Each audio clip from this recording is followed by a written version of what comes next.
I am at the Abbey of Fontevraud here in what it used to be, or it is the Aquitaine today. And this is an amazing, beautiful place, and also very special to the life of Eleanor of Aquitaine.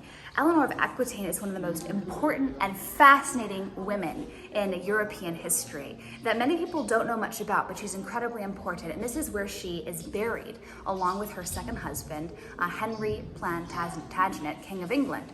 So let me tell you a little bit about Eleanor and why she is important to the world that we live in today.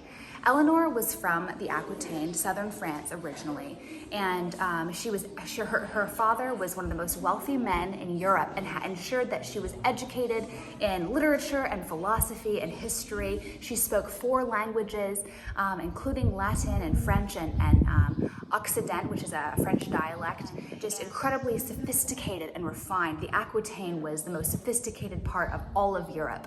So in 1137, when her father died and she married the King of France, and when her father died, she became the most wealthy woman and powerful woman in all of Europe, and she became the Queen of France at age 15, moving to the French king's palace. That was kind of a downgrade for her because she was used to this elegant and sophisticated and refined life in the Aquitaine.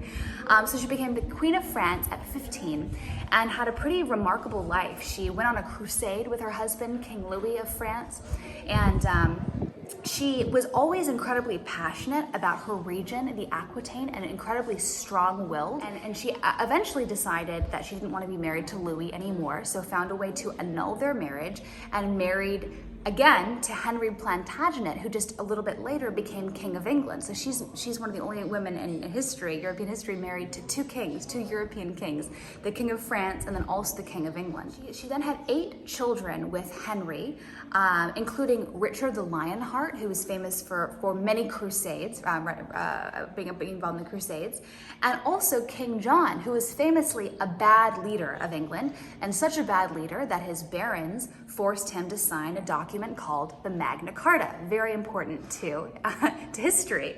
Henry, of course, Eleanor of Aquitaine's second husband, Henry Plantagenet, is very famous for a quarrel he had with the Archbishop of Canterbury called Thomas Becket, who was murdered, and Henry was blamed for it. Henry's sons allied with Scotland and France to rise up against Henry, and Eleanor supported them. They failed in their attempt to overthrow their father, Henry, and Eleanor was actually imprisoned by Henry for over a decade to punish her for being involved with a plot to overthrow him. So their marriage was not very happy at the end of the day. 2 films that are absolutely incredible I would recommend you view on these amazing historical figures are Becket, and that's about the relationship between Thomas Becket and Henry Plantagenet.